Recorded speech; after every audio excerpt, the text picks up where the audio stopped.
Brought to you by the EveryDollar app. Start budgeting for free today.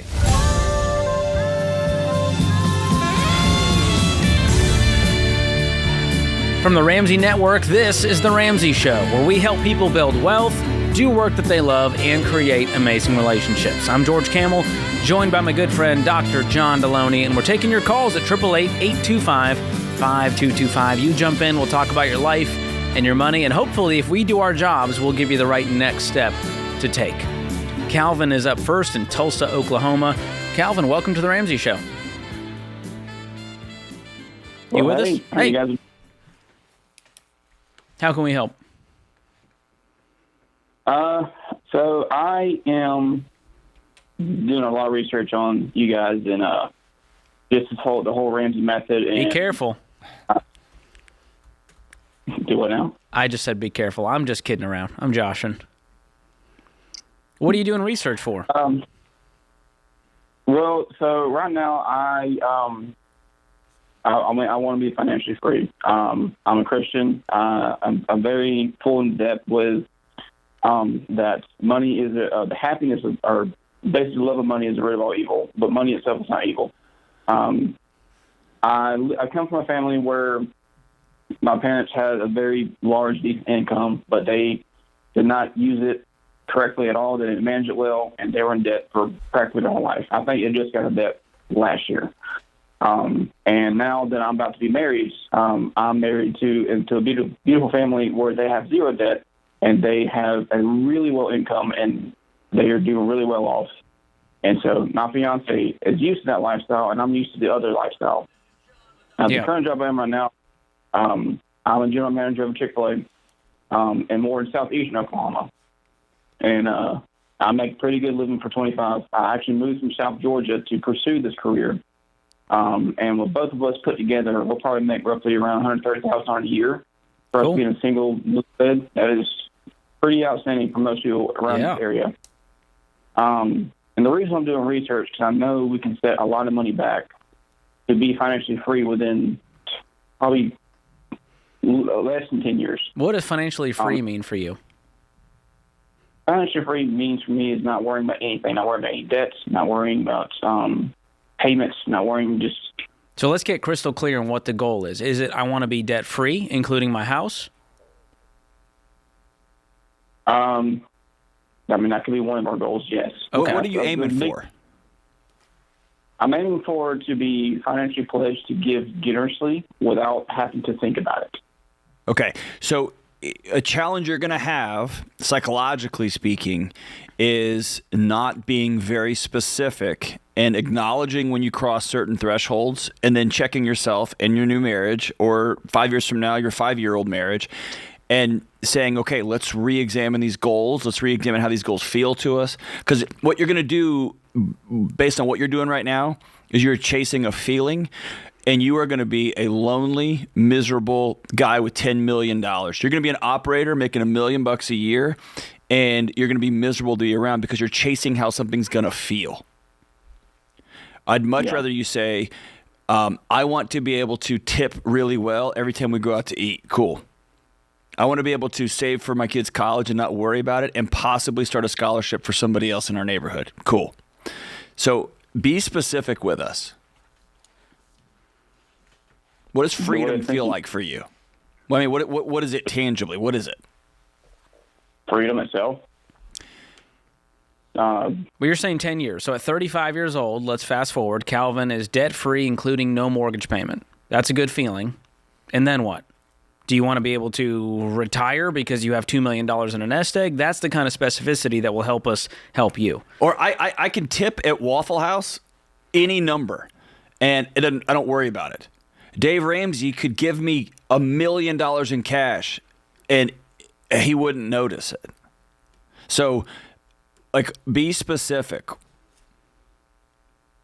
I guess the specific answers on what I'm looking for, or what I'm trying to say, is that I want to be able to invest my money in any way, shape, or form. And to be even more specific is to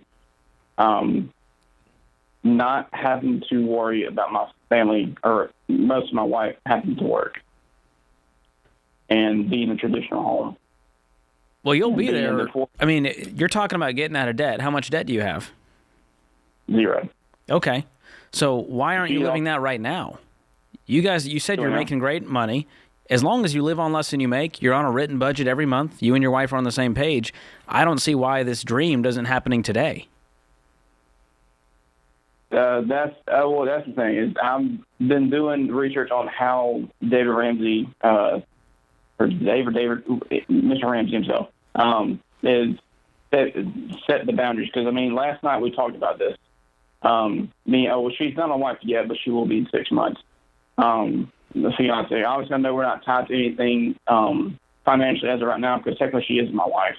Obviously, we're both pursuing that now and setting up. So when we are married, we're not shocked of finances or anything. I'm having those conversations now. Okay, that's why. This is a future thing you're looking at instead of a present, because you're not married yet. So here's what's going to happen. If you want your wife to be able to stay home, you need to budget based off of your personal income. So if you're saying that's $130,000, how much do we take home after taxes, after investing 15%? Great. We have to learn how to live on that. Can we live off of $8,000 a month? I think the answer for your lifestyle is probably going to be yes.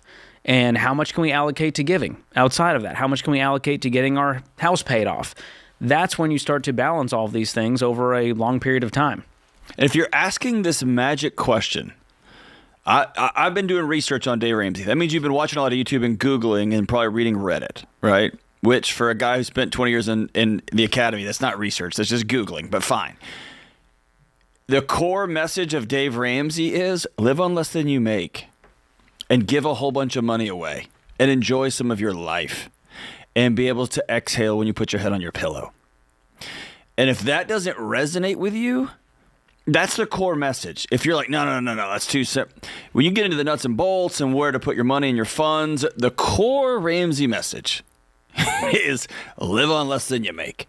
And when you have access, give. Dave says generously. I like to say recklessly. I like to just be able to just give, right?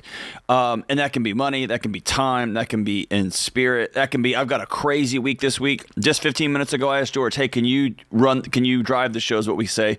And he's like, I got you, dude. Like, it's a spirit of, right? It's a ethos. It's a way we enter into the world. We exist in the world. That's it, man.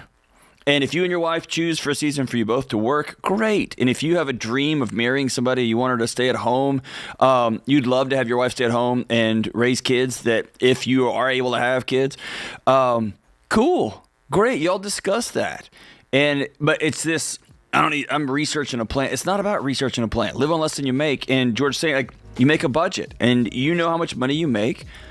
Budget for it, spend less than that. And if you owe debts, pay those off and then get to zero and then begin to save and begin to allocate and begin to delay gratification until you can pay for it in cash. Yeah. And right now, Calvin, it sounds like you're running from the existence you had growing up with your parents being broke. That's what it is. And we want you to run to something specific, not just away from, I don't want to be broke like my parents did making good money. That's not going to be you. You've already decided. That's a choice you get to make. And I have full faith you'll do that. So hang on the line, Calvin. I want to send you my book, Breaking Free from Broke. It'll walk you through that and help you set those very specific money goals so that you can have that financial freedom. This is The Ramsey Show.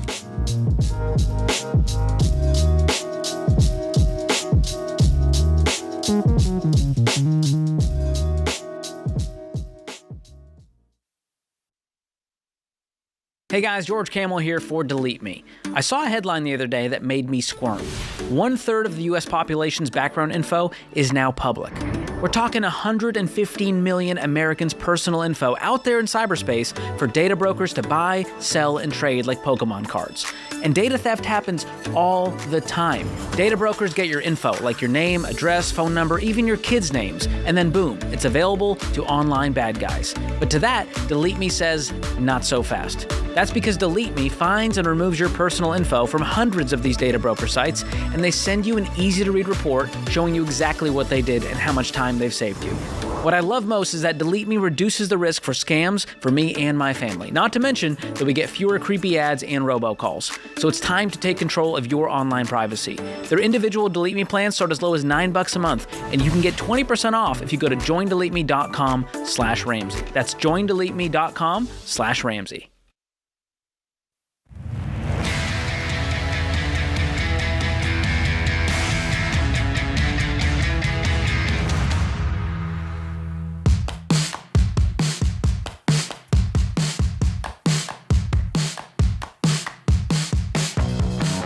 Welcome back to the Ramsey Show. I'm George Kamel, joined by Dr. John Delony. Open phones at 888-825-5225. Well, 50 days of Christmas deals are happening right now. Perfect for those looking for great deals without overspending this holiday season. So whether you're shopping for yourself or you're looking for the perfect gift to help someone get their money in order, now is the time to shop. You can get up to 30% off on our best-selling products. Breaking Free from Broke, my book, is on sale for the very first time because it just released this past January. This is a great option for parents to gift young adult kids, or if there's someone, this is great for anyone. But if you're in your 20s and 30s, this book's really going to hit. I'll expose the money myths and traps around credit cards, student loans, and mortgage traps, and show you a more peaceful path to build wealth. Speaking of building a non-anxious life, my friend Dr. John Delony's book, 30% off. That was a great radio transition. You like that? That was outstanding. And anxiety is everywhere. I just talked to a young man out in the lobby, John's got 58 cents in his checking account. This young teen, that gives me anxiety thinking about it. And so if you want help with this, John will walk you through the 6 daily choices to create a more peaceful and joyful life. We've got John's Questions for Humans decks, just $12 for the classic ones there. We got couples, friends, parents, and kids editions. Go check them out, RamseySolutions.com/store. Or if you're listening on YouTube or podcast, click the link in the description. Richard is in St. Cloud, Minnesota. Up next, what's going on, Richard?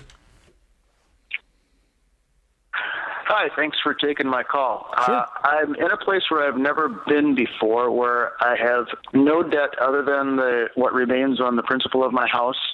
I have nothing invested, but I do have my 6-month emergency fund. I've spoken with a SmartVestor Pro, and I'm comfortable with him, but I'm wondering, I can pay off what I have remaining on my house of $79,000 in 30 months, or I can start investing.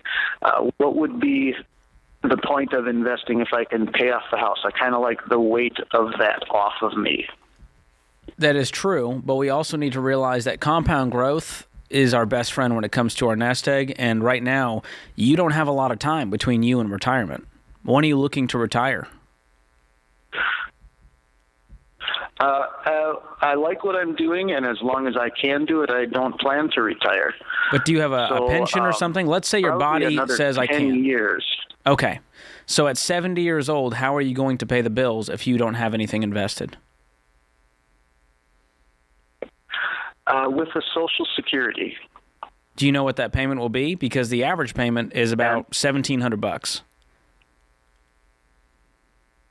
Well, I currently work full-time, mostly full-time, and I also receive Social Security disability, and then that will switch to standard Social Security automatically at age 67. And presently, between the disability and income, I have a take-home of $4,500 a month. Okay. My house payment is $1,377. As I said, I have $79,000 principal left. I refied when it was in the basement, so that's at a 1.875 Wow. 10-year, which if I stayed on course would be paid off in 31. So if you did this? What if you split the difference and you invested, you have catch-up contributions you can take advantage of at this age, and you began paying off the house. And that way, as you enter retirement, you've got one less expense by paying off the house.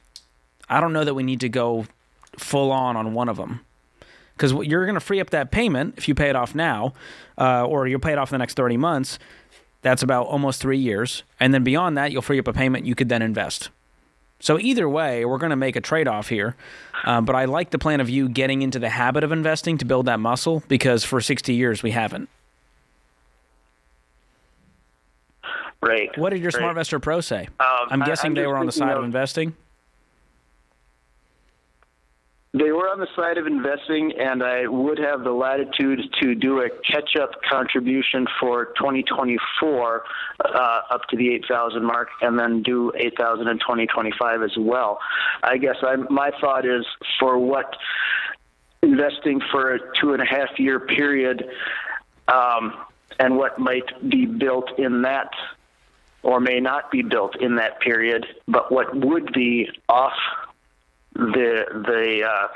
off my shoulders as far as the mortgage, for sure in that period. I'm wondering what the the nominal difference would be as far as a buildup or loss or a definite payoff. Yeah, you can crunch the numbers with your SmartVestor Pro. I just don't want you to get stuck in this paralysis analysis mode where we don't do anything. Because, the best time to plant a tree was 20 years ago. The next best time is today. And so I'd rather see some action. And if that means making an extra payment a year on the house right now while aggressively investing, that's fine. And eventually, if you go, hey, I got to retire soon, let's get this house paid off, we can switch gears. What do you think, John? There's not a very clear, you've got to do this or this. The baby steps would say, let's put 15% of our income away in retirement. Anything beyond that, let's throw at the house. Yeah, man, this is tough because I am probably of the Ramsey personalities, I'm probably the one that's most debt allergic. So Delony's like, get the house paid off ASAP. So dude, the idea of, I'm trying to think of my dad. If my dad called and said, I'm going to be 63 and I could have $25,000 in retirement, I've got $0. And you've probably looked up and Googled the Social Security clock, the same as everybody else in America, and watching that sucker tick and see what's supposed to be in 2030 and 2035. And so I would not hang any hats on Social Security. At the same time, the thought of being 62 or 63 and having nobody can take my house, right? I can see that for me personally being a really compelling option. My concern with you is... even if Social Security went in... Yeah. My concern is, as George mentioned, and it sounds like you've had disability. It sounds like you've been fighting some battles over the last 20, 30 years, right? Yeah. Well, and it's combination of foolishness, frivolity, medical necessity with my wife who passed, and then a long-term relationship who recently passed. So it's just me, and the house is half paid off. And like I said, I've never been at this point before. Yeah. So it feels like I should get out from under it and have that for sure 30 months on the other side freedom, as opposed to 30 months investing and see. It feels like it would be kind of pennies of possible accumulation and investing as opposed to, a real solid asset that's free and clear. I got you on that. No, I mean, I track with you. My gut tells me the same thing. Totally get where you're at. How much could you invest a month right now? Probably 2,000. Okay, so let me do some quick number crunching for you. From 60 to 70, you invest $2,000, you would have $433,000. Let's say you started at 63 because you wanted to get the house paid off first, right? Okay. That would then give you $250,000. So you got a $170,000 difference there. At what year would that mature? Well, it's just compound growth over those 7 years versus 10 years of investing $2,000. So, and again, you'd be investing more because you free up the payment. So you'd be investing $3,000 instead. That's $377. You still didn't catch up to those first 3 years of investing that then had time for compound growth to work its magic. So that's why I feel like getting started early, getting some money in there, working that muscle, getting used to investing, and then focusing on the house. You could split the difference, but either way, you've got to get investing. I don't want to rely on just Social Security to be able to pay the bills the rest of my life. And so I want you to have somewhat of a nest egg to help cushion that with Social Security. What do you do for a living, brother? I do security, and it's a good position. It's a good company, and I enjoy what I do. And it's not going anywhere unless the place burns down, pretty much. Is there a possibility? And I'm trying to be on your team here. Is there a possibility that for 18 months you could just go BANANAS, just go bananas, and work extra shifts and work overtime and get this thing off your chest? No, because the Social Security disability has a earnings limit, and I would need to be pulling 100 hours a week to do that. Man. That's right. Yeah. Dang. Well, I'd probably split the difference. I want to see you get to investing and build a habit, and anything else we can throw in the house, let's get that knocked out in the next 5 years. Let's set a real clear goal and get to it, my man. This is The Ramsey Show.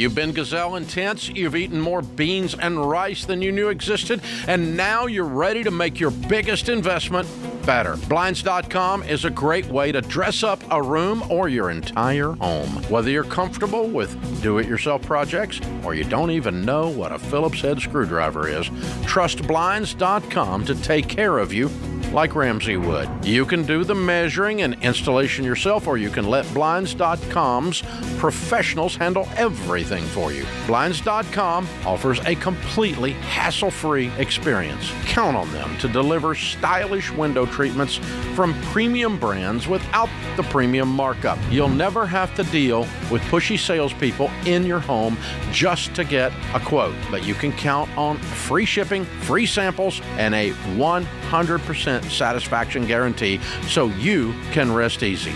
That's why we've recommended Blinds.com for over 10 years. Shop Blinds.com right now and get up to 45% off selected styles. That's Blinds.com. Rules and restrictions may apply.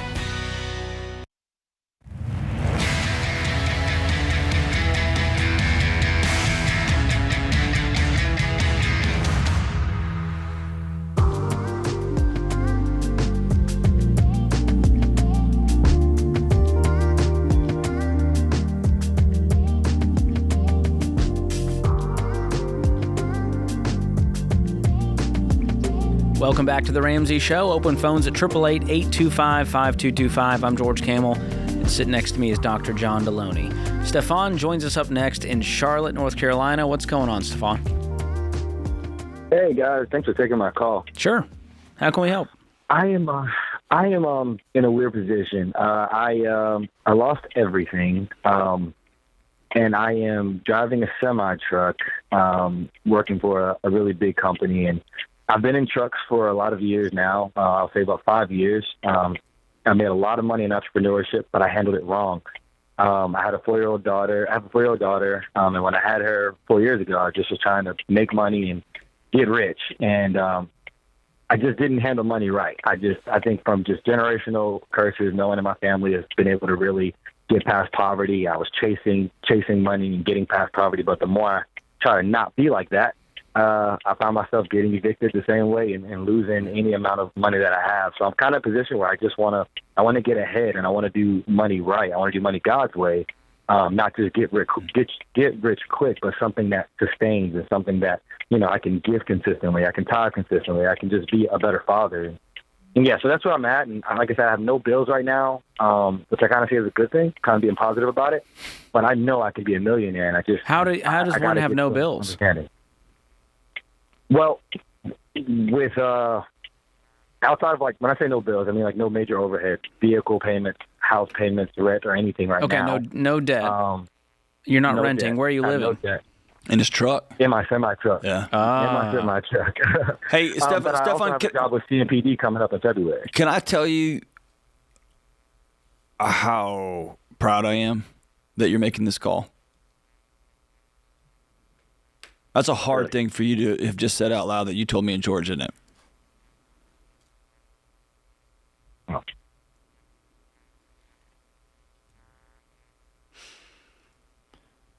What I'm witnessing here is maybe the highest form of bravery, which is a man who loves his kid and wants to do right and wants to do something different. And it's not even as much as change your family tree, but you want to go till a new plot of ground and plant a new tree, because it starts with you.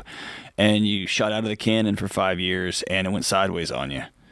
And it's real easy to fall back into old patterns in the neighborhoods we grew up in. And it's real hard to stand tall and make a phone call and say, I'm stuck. Yeah. Can I just shout you out and say I'm proud of you, man? Thank you. I appreciate that. If more men would make the phone call you made today to their friends, to their neighbors, to their counselor, to their ministers, the world would change within the week. But they won't. But you did, and I'm proud of you. Okay. Where's your daughter right now? She lives in Maryland with her mom. Why aren't you in Maryland with doing what you can down the street to be in her life? So, long story short, ministry here in Charlotte. Me and her mom met in Charlotte, where we went to school together. And I prayed about it. We prayed about it. We co-parent with God in the middle of it too. He can be in that, and we just believe that I'm supposed to still be here attached to the ministry that I'm at. I think you're supposed to be attached to your daughter, my brother.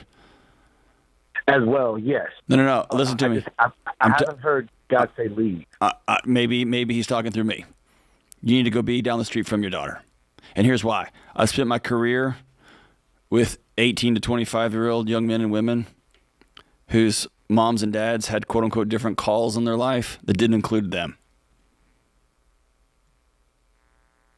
And I'm not saying that you don't work. I am saying you go find what you got to do to be in your daughter's life so that she sees her dad.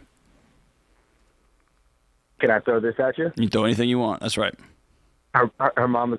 They moved back home to Maryland when she had Raylan, my daughter. Now they're actually looking to move back to Charlotte. That was another part of it.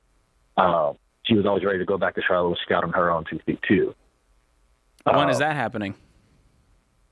Within the next year, I will say that happily. That's one thing that has kept me, keep you going. Because it isn't easy co-parenting far away. By far, it's really hard. I don't want to be a jerk, man, but you're not doing much co-parenting. How old is this little girl? My baby's 4. Just to give you a little bit on that, when I was doing great and making a lot of money, this is the longest gap I've been not seeing my baby. I would spend a lot of my money getting my baby, driving those 6 hours, get my baby, have her for 2 weeks at a time, go get her again a week later before she started school. Because, you just started pre-K. So It's not like we had any systems in the way. I do everything I can to get to my baby. Except you do everything except go be with your baby. So here's what George and I are trying to tell you. I want you to build a life from the inside out, not from the outside in. And you're using words like co-parent, but you haven't seen your 4-year-old. And 4-year-olds don't do FaceTime. 4-year-olds do touch. They do presence. They do stillness. Okay? 4-year-olds are basically a giant nervous system. Kids need their dads, is what I'm telling you. Okay? And I don't want to get in the middle of your theology and what prayers you've had, whatever. What I know is when you make a kid, your priorities in your life changes. I'm not saying that you stop working. I'm not saying that you don't work really hard, that you're not a full entrepreneur, you don't try to make money. That's what I'm saying. I'm saying it dictates where you live. And if you and mom can't make it work, then y'all figure out how we're going to live by baby. Okay? That's not why you called, but maybe that is why this call ended up getting through. All the people trying to call. I want you to figure something out, and it might cost you money in the short term, but you will have something that millions of dads don't have, which is a daughter who wants to come home. Okay? You're playing a 25-year game with this daughter now, that when she's 30, when she's 25, and she thinks of her dad, her shoulders will drop, and she'll exhale and say, Dad's home. Okay? Yeah. And so my new goal would be, what do my finances need to look like to where I could take a pay cut to go move across the country to be with my daughter, and it won't, destroy my finances. So I would have a very clear goal of why we're getting on track. You said you don't have a penny in debt, right? No. How much do you have in savings? Nothing. I just started this job. Okay, so that is your next goal. You said you have no bills. How much are you making per month? About $4,000 minimum. So how much of that $4,000 do you actually need to cover some expenses, like food or whatever, insurance, you name it? Maybe $650 of it. So you're telling me right now, in front of America, living in the truck, that you could put away $3,400 a month into a savings account? Absolutely. Let's do that. Game on. And once you have 6 months worth of expenses, unless expenses are fake right now for you, but let's say you had real life expenses, you were renting a place, let's base it on that. Let's say it was $3,000 a month, 6 months, that's 18, maybe round up to 20.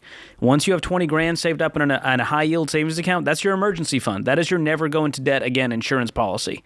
And once you have that, now we can begin investing. Does your employer have a retirement program?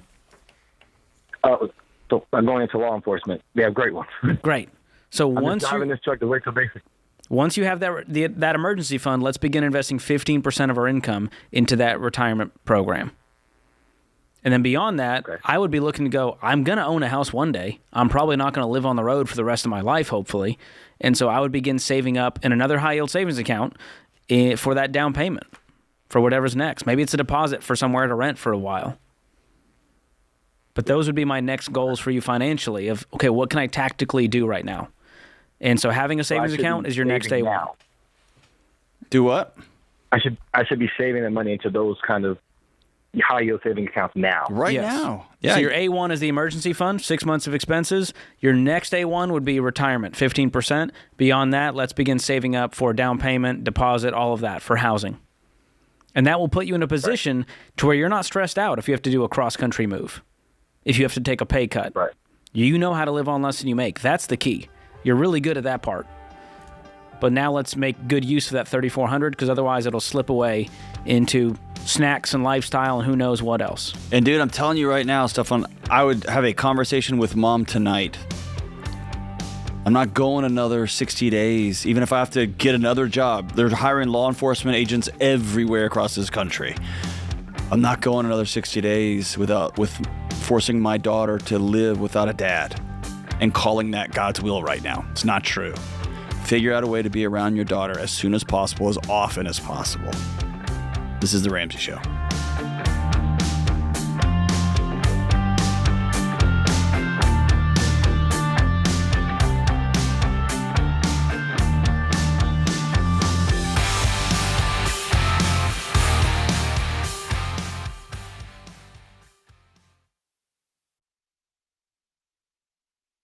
I've been doing this show for over 30 years, and some of the saddest calls I have taken are from situations that are completely preventable. Yeah, and what's so hard is I feel like one of those, especially the ones that I'm like, oh, it's terrible, are people that call in and their spouse has passed away suddenly and they don't have life insurance. We actually took a question of a lady and she had 3 kids, pregnant, and husband didn't have life insurance. And I'm like, I can't even imagine. Or even if it was opposite, right? If a mom passed away, there's a dad with kids and trying to figure out, how am I going to afford childcare? How do I outsource some stuff that maybe she was doing? Like, and it just takes the grief and the sadness of something like a sudden death to a whole new level. Like when you have to think through, how am I going to pay my bills? How am I going to eat next week? Yeah, in the middle of all that grief. Like it's terrible. And so life insurance is the one thing, especially as a mom with 3 little kids, that I'm like so big on for people to get because it's inexpensive. Xander is the place that Winston and I actually get all of our life insurance. And we keep re-upping it because I'm like, I just want it there. Like there's something about that safety of knowing that you have money if something suddenly happens. And it doesn't cost much because Xander shops among a gazillion different companies. It doesn't cost much. You just have to admit that someday you're not going to be here. You got to say it out loud, and you got to say, I'm going to say I love you to my family by taking care of them and taking the time to put this stuff in place. It costs us stinking pizza. There really is. So that is one thing to do, to say I love you to your family. So we've used Xander for all of our family's needs for insurance for many years, including, of course, term life insurance. To get a free quote, go to 800-356-4282. That's 800-356-4282, or go to Xander.com.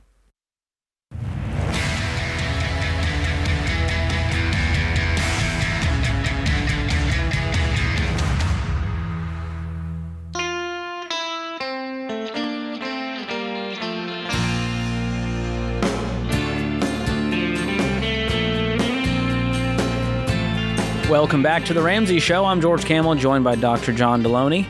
We're taking your calls at 888-825-5225.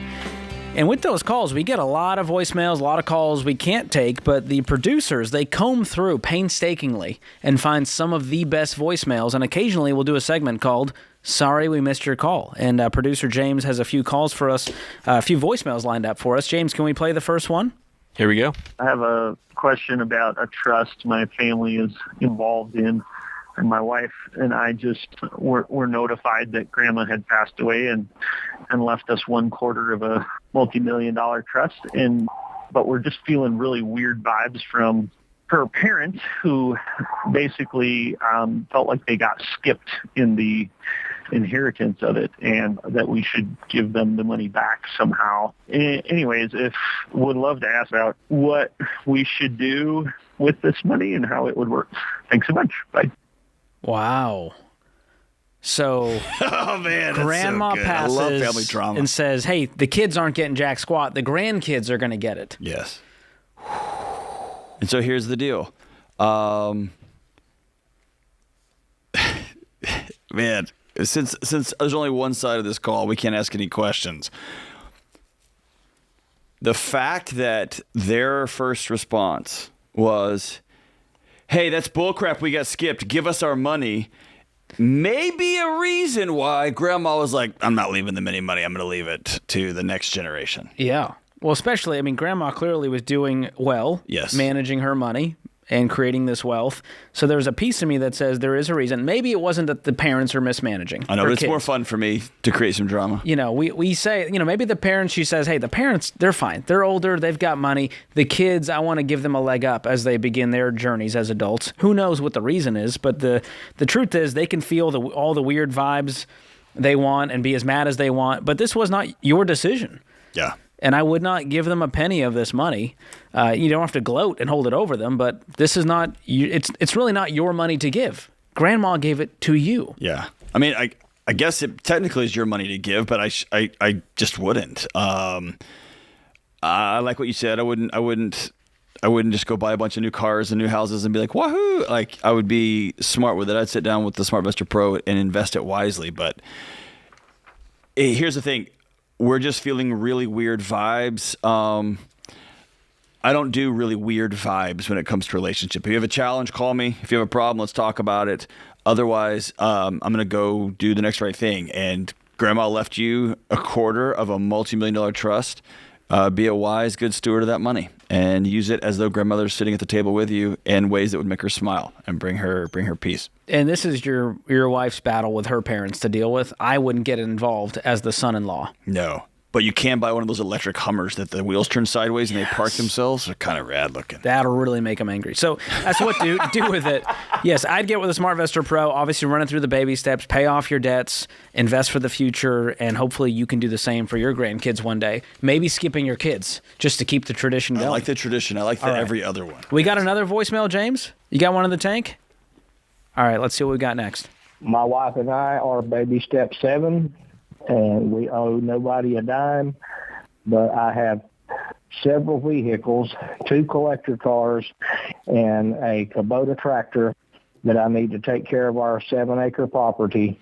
Do I sell my toys because they're worth more than my annual income, even though they're all paid for?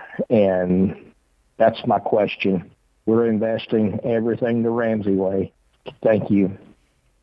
Great question. So baby step 7, meaning they have completed all the steps, they paid off their house, they're building wealth, giving generously, but he's got a lot of toys, the collector cars, the tractor. And they're millionaires. Some of it we can agree is for fun. Some of it he's saying he needs to take care of this large property. And so I see no problem with this. I mean, we say, here's the parameter. That's why he's calling in. We have the parameter of, hey, everything with wheels and motors shouldn't add up to more than half of your annual income. So let's say he makes $100,000 and the toys are worth $120,000 total. We're going, whew, that's a lot of your world tied up in what we would say are depreciating assets. The tractor's not making the money. The collector cars may hold their value. Who knows? The collector cars might be a little iffy on this one. Several vehicles. So if it's weighing on him, I would say sell what you need to get the weight off your back. But as far as financials go, I mean, there's nothing on fire here either. No, and I think the weight is he wants to do everything, quote unquote, the Ramsey way. And we have this principle. I think the principle begins to dissolve when you become a millionaire and you're a multimillionaire. And as Dave says, could you take one of those collector cars and set it on fire in the living room of your house, and it would make a mess, but it wouldn't hurt your net worth? Yes, you're good. Do you need a tractor to run your property? Yes. And so we're not selling the tractor. You've paid for it. You own it. It's in cash. It's a part of it making your life run. Let's don't do that. If you, like George says, yeah, if those 2 collector cars kind of weigh on you a little bit, sell one of them if you want to. But man, you're a millionaire. Y'all are there. You can now spend some money on some of these things and give your money away generously. Yeah. The goal of that principle, that parameter, is to allow you to make it through the baby steps to build wealth. Right. And so we don't know their net worth. You could be in baby step 7 and not have a high net worth. So a lot could be true here. There's a lot to dig into. So if you're on track for a great retirement and you have plenty of money to give, save, and spend as you please, then I would say you're on track. But if you're going, we're really not where we should be with our retirement, we could invest more, I might look at selling some of these to just get rid of the weight. Or maybe you're what I would call a technical millionaire. The value of your home is $1 million, but y'all are cash poor. Yeah, sell the 2 collector cars. Your land might be worth $1 million, but you don't have anything in retirement. Right. There's no income. And it's being not because generated. of some secret Ramsey formula. It's you don't have the money. Yeah. Thanks for the voicemails. We appreciate it. I would love a Kubota tractor. It sounds fancy. If you're mentioning the brand It's a nice name, I tractor. imagine it's like the Maserati of tractors. Yeah. I have no idea. To I only know John Deere. John Deere is outstanding. I'm mainstream when it comes to tractors. John Deere is outstanding. I do Kubotas. Yeah, I can covet me a Kubota tractor. I would love one for my property. So yeah, you paid for it with cash. Rock and roll, brother. There we go. All right, let's get to a call from Avery in Hartford. What's going on, Avery? Get right to your question. Hey, how's it going, guys? Thank you for taking my call. Sure. My wife and I are currently discussing buying a large tract of uncleared land to build a remote off-grid cabin on. You're speaking And, John's we're language trying- now. Just in case it all goes down, I'm with you. All right, yeah, and it's less so if we can afford to do so. We have the cash. Great. It's more so if it's the right time to do so. Okay, what's going on in your life that you think it may not be the right time? The goal was always to pay off the house aggressively, and so far we've been doing so. And this money was kind of sitting there to pay off the house. That was kind of the unspecified goal of the money, and it would be taking we have $100,000 in a brokerage account that was supposed to go towards the remaining balance of the mortgage once we got to that point. But the safest thing you can do, Avery, if it all goes down, is to have a house that nobody can take from you. Pay off your primary mortgage first. What's left on the mortgage? I'm sorry, say it again. What's left on the mortgage? $147,000. Okay, and what's the land going to cost plus the cabin build? The land is $30,000. The cabin itself is $20,000. The whole project will be about $100,000. Okay, so walk this out. What if there's two scenarios? One is you aggressively pay down your house, so you take the $100,000, knock your mortgage down to $47,000. How quickly could you pay off the remaining $47,000? It would be about 2 years. A few years? 2 years. 2 years. Okay, so 2 years from now, you begin saving up for this new $100,000 land and cabin project. That, I'm guessing, could be done in another 4 years or less? Presumably so, with raises and whatnot. Yeah, probably. So 6 years from now, how old are you? That would put me at 35. Both of us at 35. That feels like a more peaceful path to me personally, is getting our primary house paid off, then we save up and purchase the toy and have this cabin dream. Is there going to be less land? Is it going to be maybe a little more? Sure. Have you ever lived in the woods, dude? I've spent a lot of time in the woods, yeah. Okay. I grew up in the woods. Would you consider selling your primary residence to move to the woods? No. Okay. Yeah, I just got a thing in my guts. I love the woods, but more so than the woods, I like having a house that nobody can ever take away from me. And 6 years is going to fly by. Yeah, as a hedge. And man, if it really means a lot to you, you can save up and get $30,000. I think y'all can knock that out. Thanks for the call. This is The Ramsey Show.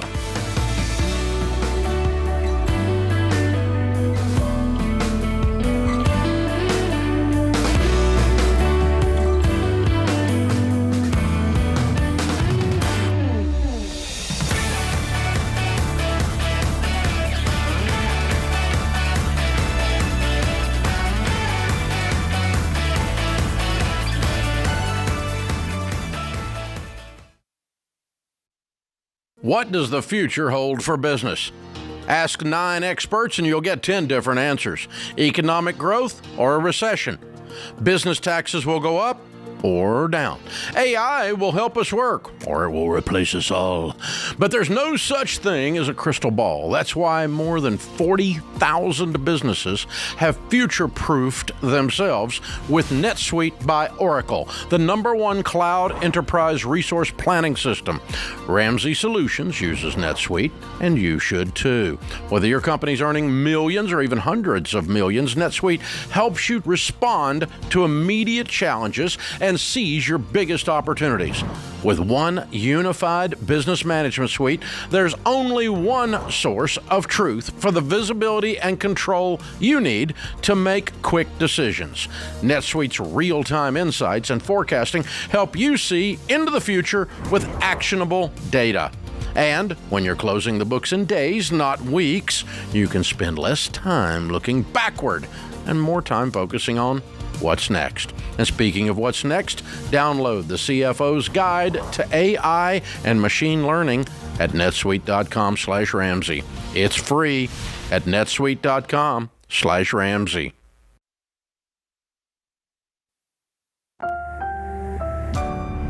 Brought to you by the EveryDollar app. Start budgeting for free today.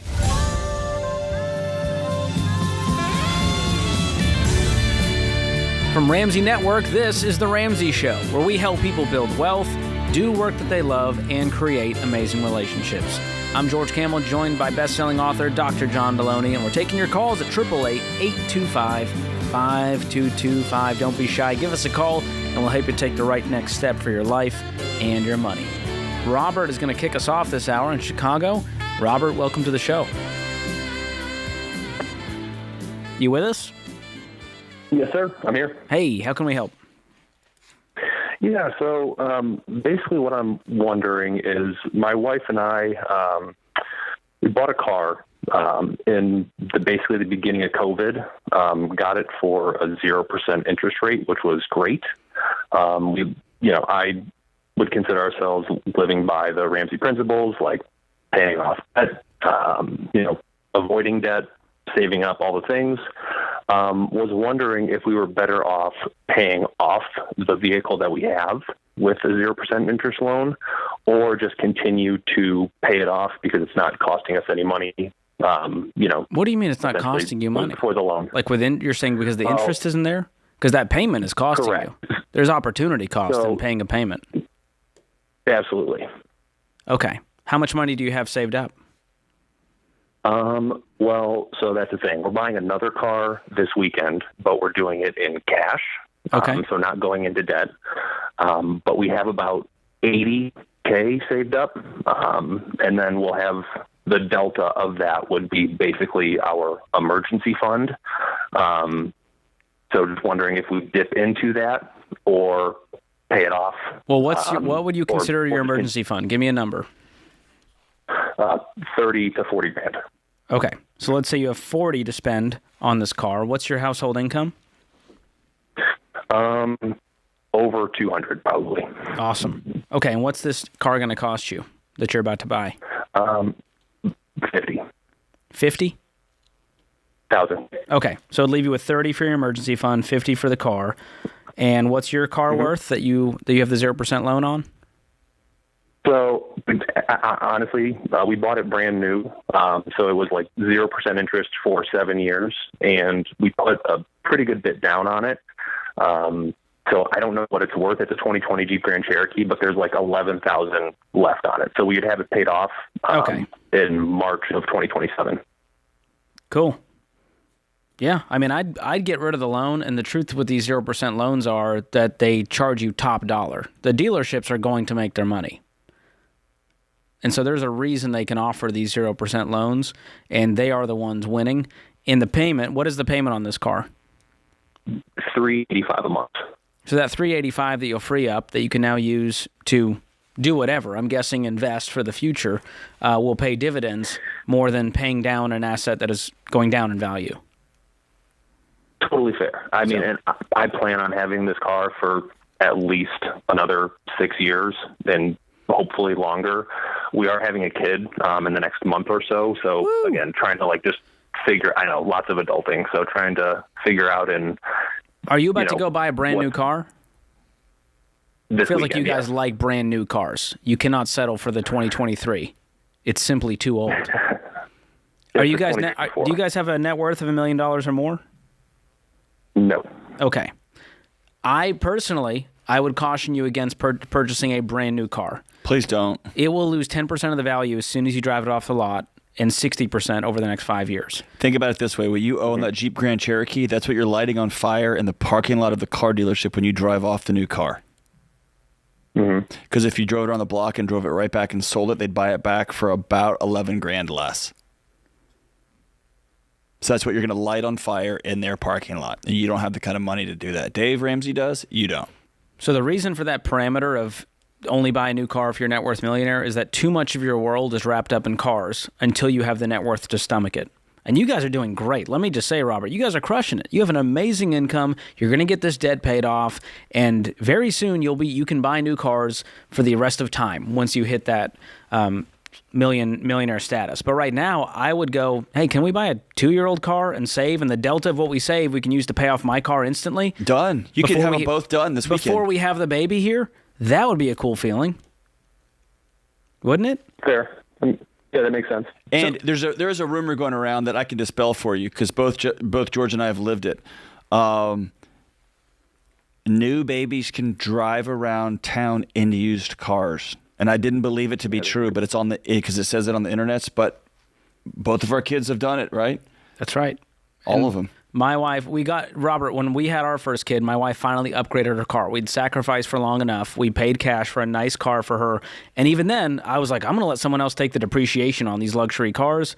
And so we saved upwards of, I don't know, 10 or 20 grand just by buying slightly used. But I saw a child seat in your 300-year-old Tesla the other day. That's right. 11 years old, and it still carries child. Amazing. So here's the deal, Robert. I would look at a $39,000 out-the-door price for this new-to-you car, and I'd use the other 11 you were going to spend and pay off your car today. Not the answer you were hoping for, but that's what John and I would personally do for our families. So in my life, if I was in your seat, I'd do that exact same thing. And a $40,000 paid for cash car is nothing to sneeze at. That's a nice car. Sure. Totally fair. You're going to do great with it. And I love the idea of a baby coming into the world with parents who make almost $250,000 and they don't owe anybody anything. That's just it's a stress-free home, or it's got less stress in it. A stress-less free home. And dude, I just, for that little baby's nervous system, man, it just seems like a pretty sweet gift. Hope that helps. I don't think it's what he wanted to hear, but it's what he heard. Funruiner.com/org. Let's see if we can help Grace out real quick. Grace, can you get right to the question? We're up against the clock. Hey, guys. Thanks for having me. Sure. So after college, I started with a financial advisor. I was making $75K, and I got $1 million term policy. Everything I read, that was a good decision. A year in, he says, we're going to start this new investment vehicle, and we're going to convert. And I didn't know it was a conversion, dropping my $1 million to $700,000. And I've been getting into emails with him and conversations, and he is just anti me canceling the policy and taking it into who is this person? Investments. I can disclose the name. No, I mean, is this your insurance person? Because you should fire them. They work for you. Yeah, fire them. I know. Yeah. So surrender. Get term life in place. Yeah. Go to Xander.com and get term life in place. They'll shop the top companies for you. Get term life back in place, and then surrender the whole life policy and be very firm. I'm not asking you. I'm not looking for your opinion. I'm looking to surrender this policy. I'm done doing business with you. Yeah. And I guess my thought is, can I just, at this point, I can't even contact him without him actually trying to sell me more whole life and more of a conversion at this point. Can I just go through the insurance company, surrender it, and then start investing in it, and just kind of send him an email saying, I'm done working with you. I'm tired of this. Yeah, I mean, you can make it, you don't have to make it emotional. Just say, hey, I've surrendered the policy. That's it. I'm done. I've moved on. I've got term life through a separate company. Yeah, and then I have two other a disability policy through him. I'm probably just going to get rid of all that. Don't do business with unethical people.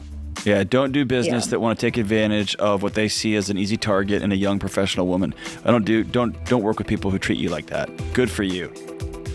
Time to move on. This is The Ramsey Show.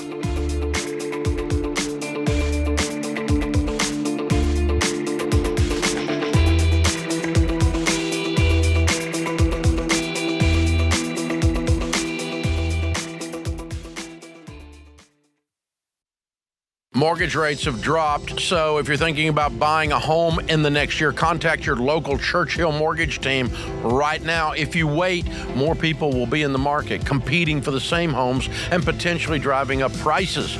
Churchill will help you do the math to be sure your budget is correct, making your home a blessing and helping you build lasting wealth. Learn more at churchillmortgage.com. churchillmortgage.com.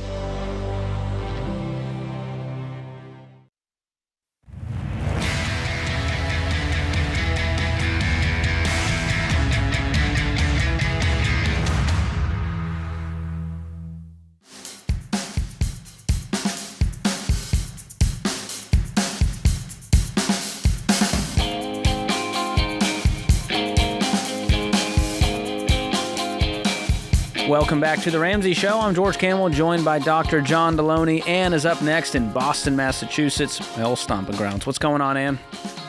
Hi, thank you for taking my call. Good afternoon. Good to have you. How can we help?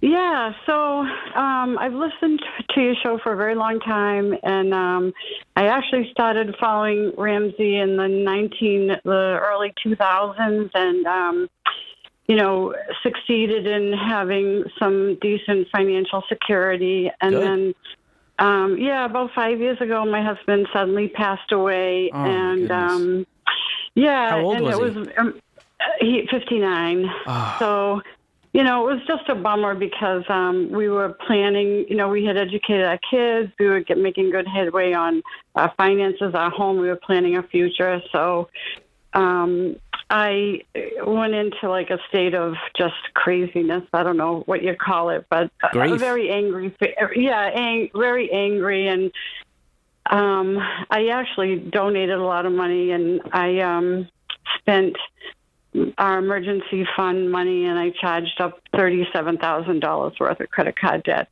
Wow. And so I'm back to replenishing my emergency money.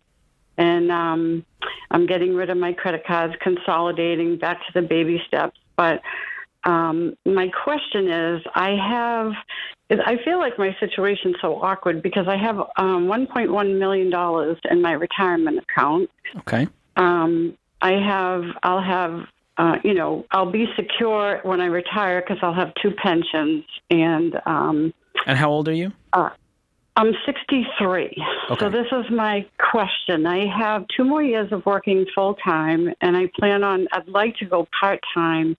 I'm a nurse, and I'd like to go part-time at 65.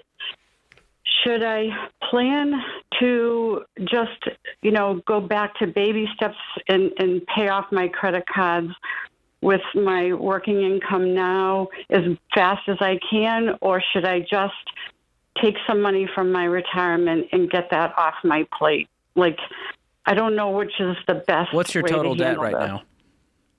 $37,000. Do you have a mortgage? Yes. What's yes, left on but that?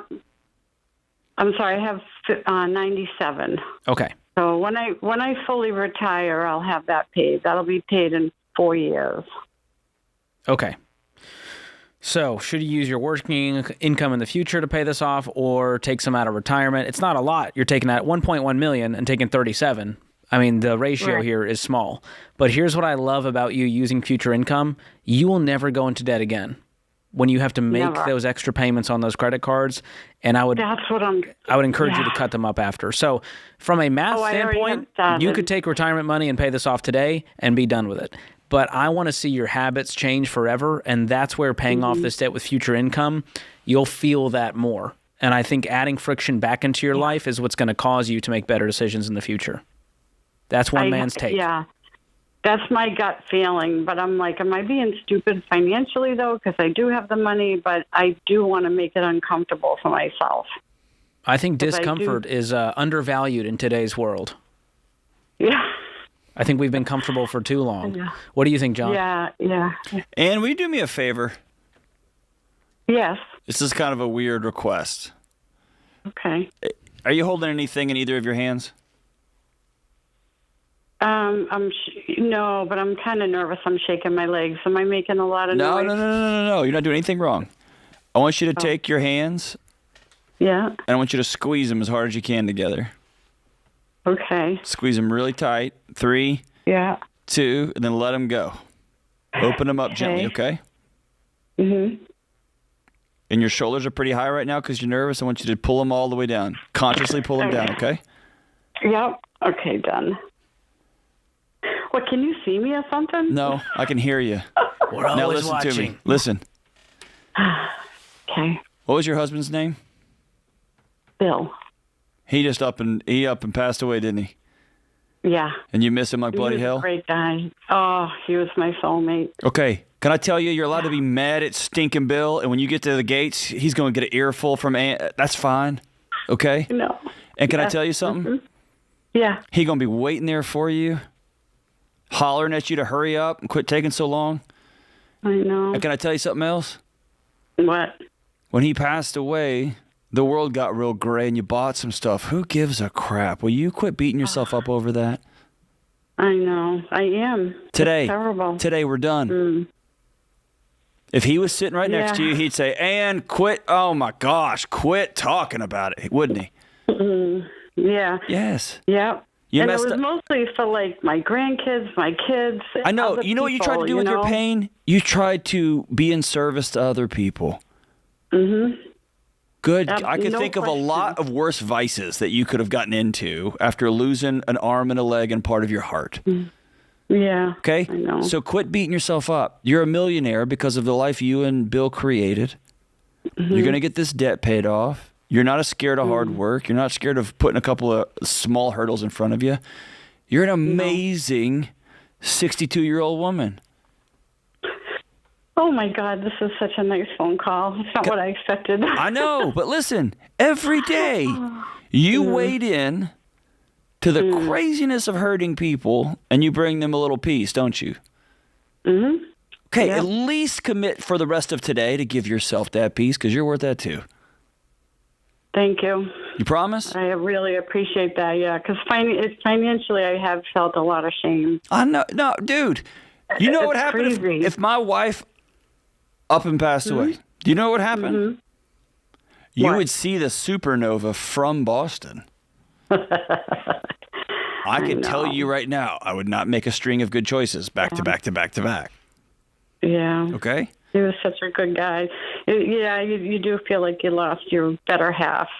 What was your, And, what's the funniest, what's the hardest he ever made you laugh? Oh, my God. He was always making me laugh. He used to dance around the house, you know, just... he used to Whoa, love Ann, to this is a play family music. show. What are you doing? Yeah, he would dance around the house. Oh, I have all these funny videos of him. Yeah, he was just a great guy. Yeah. All right. Well, He that was a joy great and that guy. light is still sitting inside your chest, and I Yeah. want you to quit Yeah. covering it up with shame because you spent some money and gave some money away after he passed away. Okay? We're done with that now. Yep. So paying off these credit cards with your future income, this is not a punishment to Ann because she's made bad Right. decisions. This is a gift Yeah. to herself. Yeah. I feel good with that. I feel really good with that because my husband and I worked so hard to save up that money, and it would be like just very defeating if, you know, it would just make me feel bad that I took that money. I mean, I read Dave Ramsey's first book in 2002, and I remember I was just a new nurse putting $10 a week into my retirement account thinking, this can't possibly This give isn't me doing that anything. much money. And now you got 1.1 million at 63, and you go, "Oh, I guess it does something." It does, and I never stopped contributing. I never segued when the markets crashed. I just didn't even look at it, and one day I turned around and I had $800,000 in my account. I couldn't believe it, but of course it's been 39 years, so. But That's right. It's been For it's just good. this moment. And I'm glad I'm glad that our paths crossed today. My life is going to be a little bit brighter because I got to talk to you. Thank you so Okay. much. And selfishly, This as was a guy from great. the South Shore, I just miss a good Boston accent, and I know. yours really did something for me. If you were in a Harvard bar having a lager right now, it would make me feel a lot better. But I'm going to eat some I clam know, chowder yeah. tonight in your honor, Ann. Yeah, get some clam chowder for sure. Oh, For that sure. warmed my heart. Thank Well, you. Oh, great. Oh, I feel so much better. Even though I have to struggle and pay for this, I feel much better with that decision. Thank you. Dude, you're doing everything right. You're on the right path. Man, you're creating a new picture of what's next, as my friend Dr. John would say. It's not the one you had in your mind, not the one you and Bill created, but everyone listening is proud of you. They're cheering you on for this next chapter of your life, and you're entering into it with freedom. No debt, with the beautiful memory of this man who made you the woman you are. Thanks for the call, Ann. This is The Ramsey Show.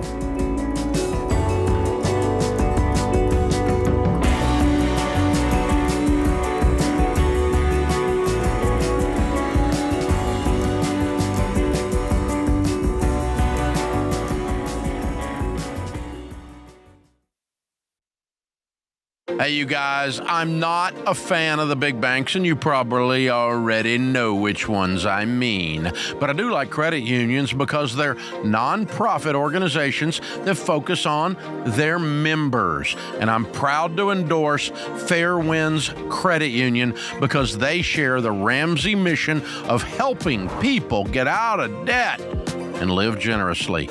In fact, they design products to help keep you from going into debt in the first place.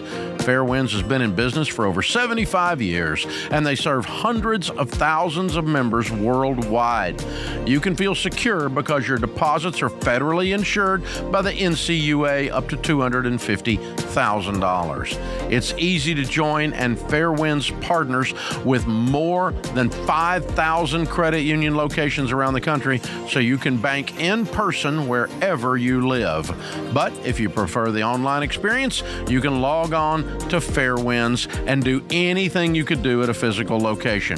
So go to fairwinds.org/Ramsey to learn more, and while you're there, look at the combined checking and savings account bundle they created just for Ramsey fans to help you take control of your finances. That's Fairwinds, FAIRWINDS.org/Ramsey.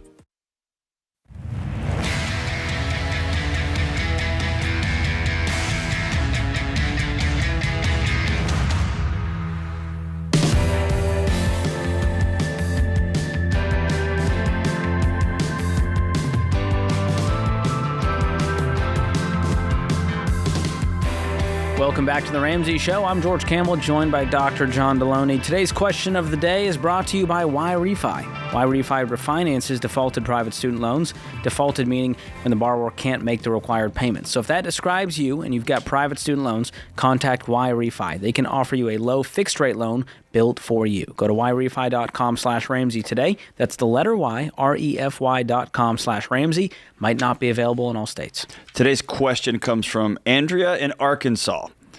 My husband's mom inherited the family hunting ranch. Oh, I would love to get this call one day, which is worth about $1 million.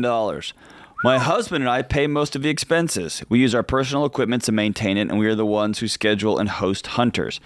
I also handle all the bookkeeping. Andrea, call me. So I told my mother-in-law that an LLC needs to be created for the amount of business we do. She met with her attorney, and now the ranch is now only in hers and my husband's name. I feel like she's trying to cause a rift between my husband and me. I'm trying not to judge their family history, but every one of the other 4 kids are divorced. This seems to be her way of creating an easy way out of it if we were to divorce. My husband and I have a strong relationship, and he assures me not to worry because this will change nothing in our marriage. But I'm the one doing all the legwork and hoping this doesn't mess up our relationship. Am I wrong for voicing my opinion in this matter? What happens if my husband unexpectedly passed away? We have 2 questions. We have 2 kids that will need to be cared for, and we earn nothing from the ranch. Those last 4 words tell me a whole lot. That's really the resentment. She's putting a whole lot of work in. She's getting $0 for it, and her name's not attached to it. So there seems to be, that's all playing into this picture. Yeah, this is a mess. They use their personal equipment to maintain it. They're the ones scheduling, doing all that. She's doing the bookkeeping, and she's the one handling, telling the mother-in-law to meet with this person. And I personally don't know the full story. I don't know if the mother-in-law is being malicious, if this is really a strategic move.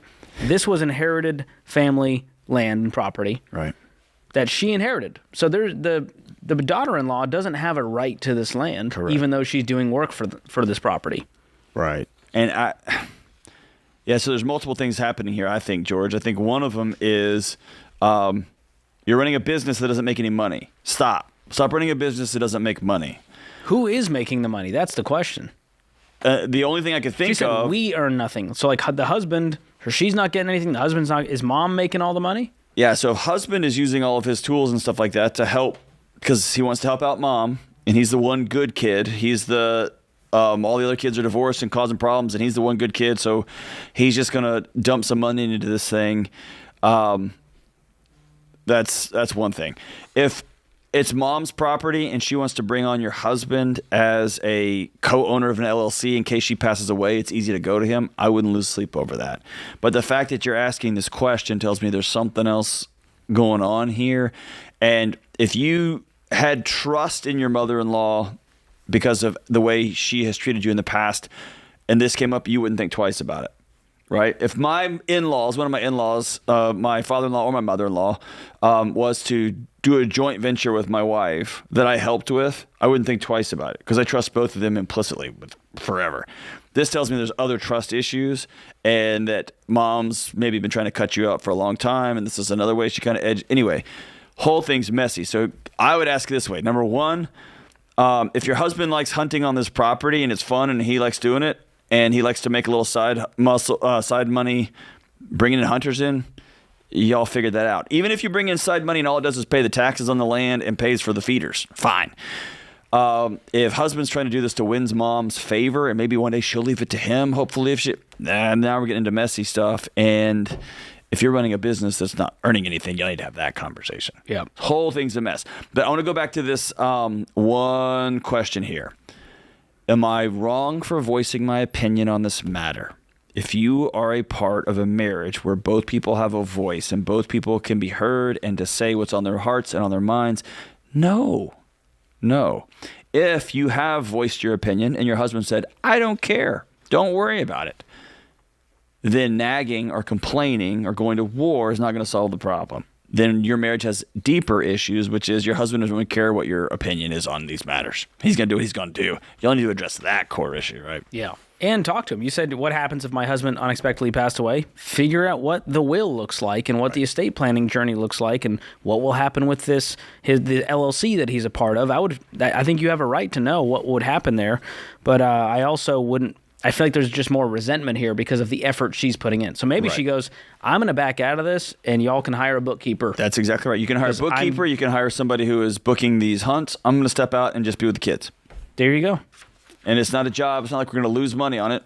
And y'all knock your lights out if that's something y'all want to do on the side. Not much to lose here. That's right. All right, let's go to the phones. Daniel is in Cleveland up next. What's going on, Daniel? Hey. Hi, thanks for taking my call. Sure. How can we help? So I'm 23 years old. My wife is 24. We have a 3-month-old daughter. My wife stays at home. I'm a nurse. Our yearly income is probably around $60,000. We bought a house around 6 months ago. We have about $150,000 loan at like 5.6% interest, I think. So my question is, we have about $100,000 in a high yield savings account. It looks like we'll end up getting another $100,000 from like an inheritance, basically, within the next month. Awesome. We have zero debt. I'm just like looking forward. I guess should I be paying off my home? I just don't know exactly, what to do with the money. I just don't want it to sit there. Yeah. So the $100,000 in the high yield, does that include your emergency fund? Is that built into that? Yeah, that's built into that, yes. Okay. So what number would that be? Let's separate it out. I think probably around 20. Okay. $1,000. So $80,000 is freed up. You've got $100 coming in from the inheritance. You owe $150 on the mortgage. I would pay off the house as soon as that inheritance comes in. Okay. That's going to lower your expenses. You've got a stay-at-home wife. It's going to free you up with more margin to build wealth, to give, to up the lifestyle, whatever it is you want to do with that. But that's absolutely what I would do, especially as you filter it through the baby steps. Are you guys currently investing 15% of your income? No, we're not. So I haven't invested anything yet. I'm just starting to try to. I honestly haven't listened to Dave Ramsey much other than in the last few months. Cool. Welcome to the cult, brother. Yeah. We're glad you're here. That means you're trying to better your finances and your family's future. So I love that. So I would begin. I'm sure as a nurse you have a retirement plan, right? Yeah, I think they match 4% on a 401k. So I need to do that. And then my wife actually has a Roth IRA that her father set up a long time ago. She hasn't put much money into it since then, but it has been building. You can deposit money into there because of a spousal Roth IRA. So even if that spouse isn't working, because you're married to, she's married to you, you can have, that earned income from you going into that account. So you could max out 2 Roth IRAs. You could put the 4% to get the match and invest that way. And I'll walk you through this in my book, Breaking Free from Broke, and show you that path to building wealth. So I'll send you a copy of that. But the spark notes here is I'd get that house paid off. What's your mortgage payment? It's around $1,200. Okay. So I'm guessing principal and interest of that is a big chunk. Oh, yeah. I mean, I think we're paying $800 in interest, just the way that they set up the loan. Dude, what a gift to be 23 and 24 and not a payment in the world with plenty of money in the bank. If you just keep living like that, you're going to be a multimillionaire giving very generously. You know what? If you pay the house off tomorrow, you just got a raise to $72,000 a year. Yeah, because of and it makes sense. I mean, I guess for us, I'm just feel like I'm at somewhat of a pivotal point because I'm just don't know exactly what I want to do. I also am thinking about going back to school to try to increase, obviously, our yearly income. I'm really hoping my wife can continue to stay home. Well, no house payment with money in the bank. You can cash flow school, and it'll give you the margin to do that without needing 7 side jobs, so you can be there with those young kids. Bro, you don't have a house payment. This is a great place to be. You won. If you don't screw this up and go take out stupid student loans because, well, if you're an anesthesiologist and you can, don't take out any loans. Grind it. Take this extra money and spend it. Invest it in yourselves. Bro, George, you're right, dude. You won. If you never have a payment again at 23 years old, you're going to be just fine, my man. Thanks for the call. This is The Ramsey Show.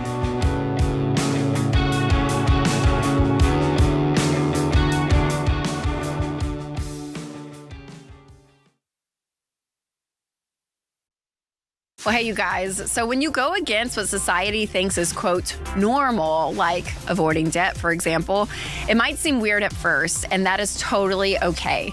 Because we want you to be weird if that means you're doing things intentionally, including how you spend your healthcare dollars. And one way to be intentional is with Christian Healthcare Ministries. CHM isn't health insurance. They're a health cost-sharing ministry that's helped hundreds of thousands of families like yours take care of healthcare costs without sacrificing their freedom. Programs start as low as $98 a month. So find out more and join at chministries.org/budget. That's chministries.org/budget.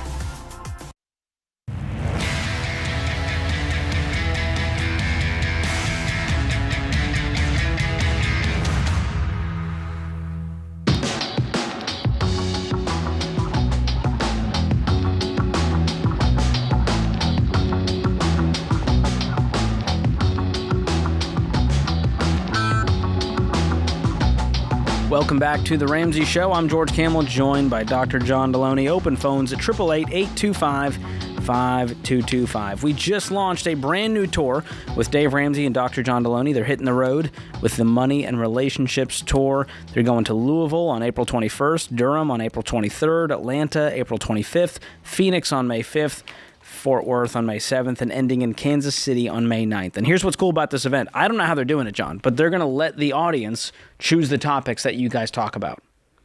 Do you know how they're doing this? What magic, what sorcery is this? Well, yeah, it's going to be pretty chaotic.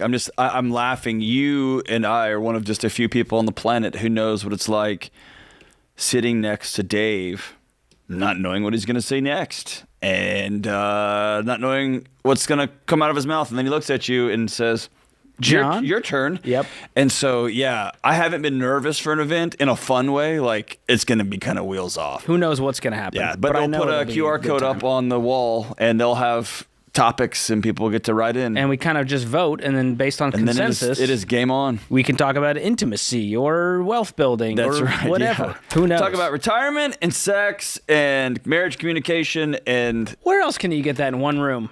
In one night. That's amazing. Oh, man. It's Grab gonna be your tickets. Wildcats. Money and Relationships Tour, Dave and Dr. John, RamseySolutions.com/tour. And if you're tuning in on YouTube or podcast, click the link in the show notes.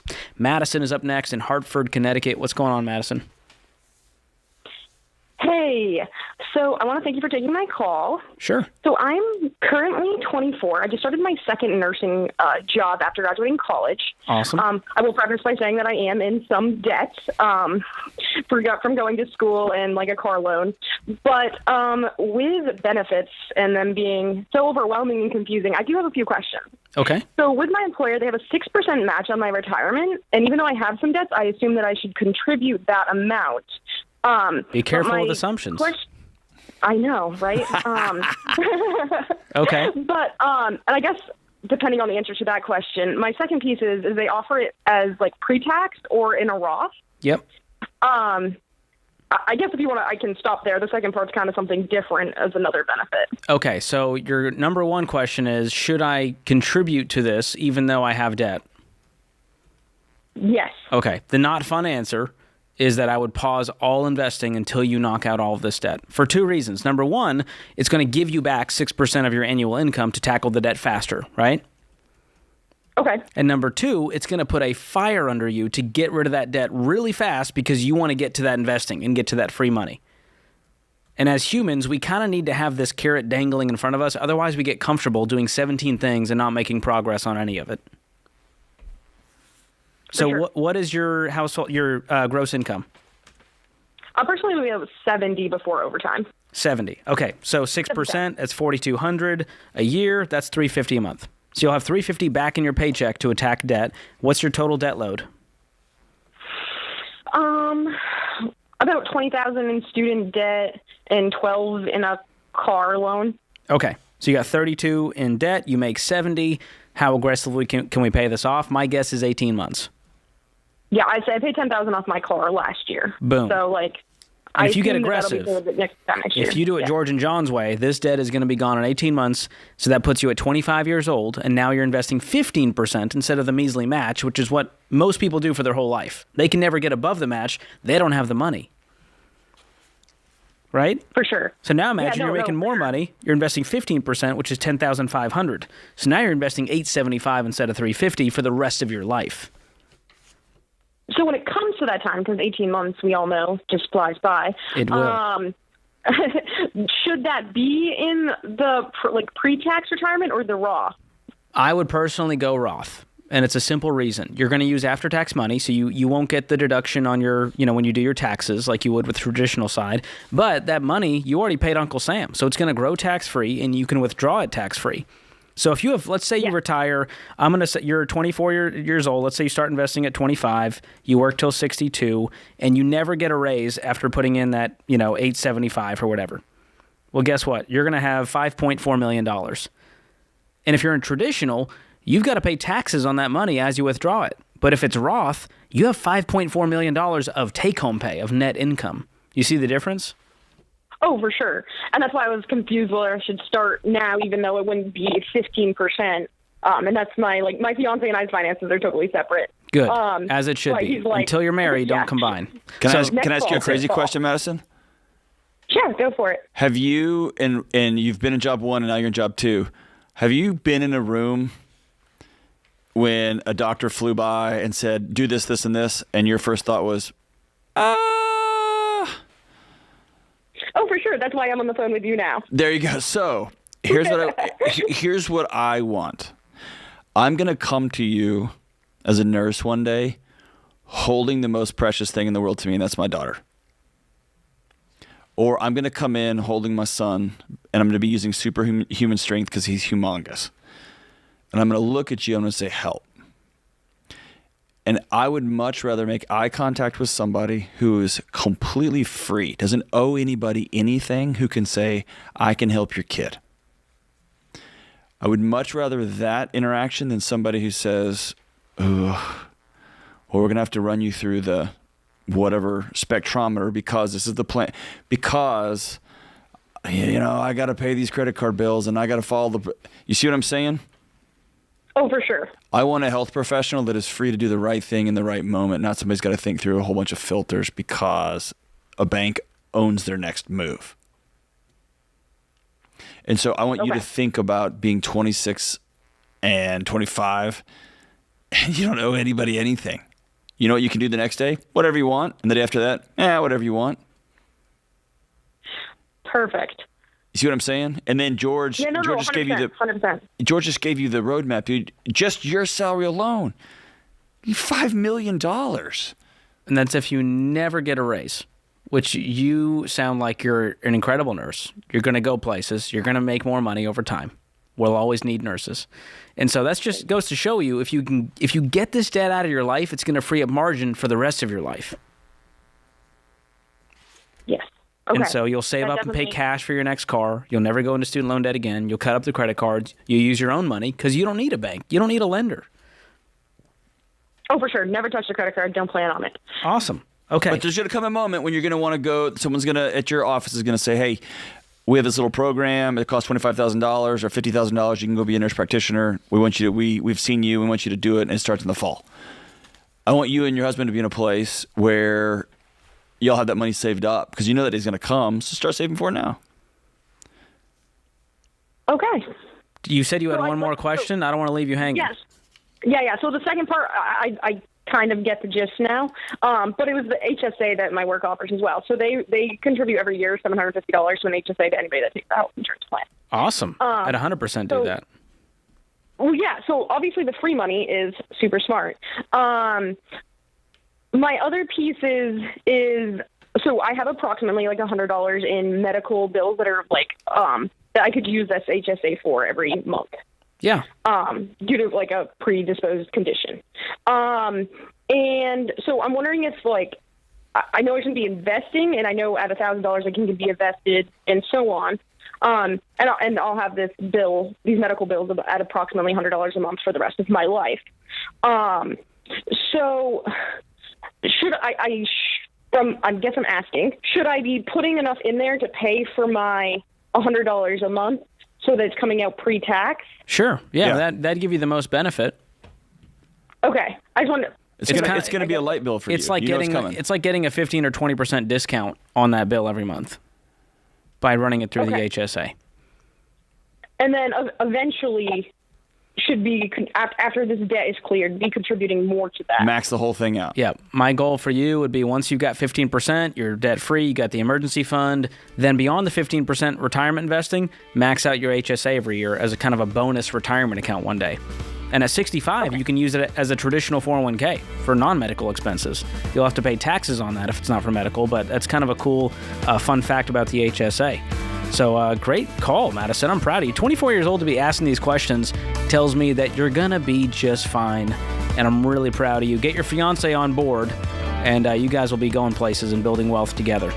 This is The Ramsey Show. Keep listening on the Ramsey Network app. We've got more calls to come. Go download it.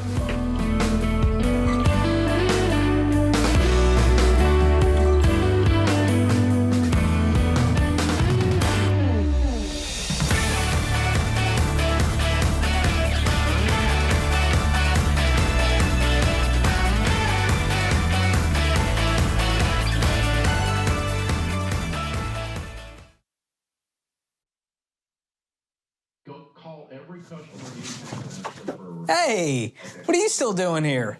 You know the rest of the show's happening on the Ramsey Network app, right? So you got to jump over there to continue watching. You can download it for free. Just go to your app store, type in Ramsey Network. It's completely free, and I'll drop a link in the show notes to make it easy for you. So if you're watching on the app, you're in luck. But if you're watching anywhere else, this show is over for you. So jump onto the app and let the fun continue. All right. Go on now. Don't make it weird. Okay, I got nowhere to go, so you need to go. Okay, bye-bye now. All right, it's getting weird over there, guys. What do we do?